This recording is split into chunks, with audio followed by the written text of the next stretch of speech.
ইদানিং কেন যেন সন্ধ্যার নাস্তা একদমই বানাতে ইচ্ছে করে না। তো দেখা যায় যে মাঝেমধ্যে আমি কেক বানিয়ে রাখি, যেন সন্ধ্যায় খাওয়া যায়।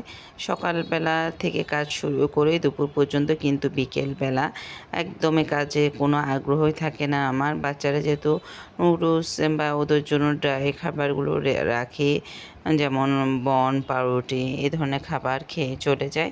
তো আমার কাছে তো এই ধরনের খাবার তেমন ভালো লাগে না। তো আজকে ভাবছি ঝাল, ঝাল করে একদম ঝটপট নিয়মে নুডলসটা রান্না করে ফেলি। প্রথমে আমি ডিমটা ভেজে নিলাম, তারপরে পেঁয়াজ, কাঁচামরিচ দিয়ে একটু পরিমাণ মতো লবণ আর মশলাটা দিয়ে দিলাম। তারপরে গরম পানি দিয়ে দিলাম সামান্য পরিমাণে।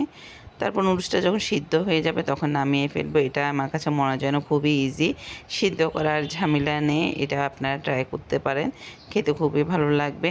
এর সাথে সন্ধ্যার নাস্তায় ছিল কেক আমার পছন্দের।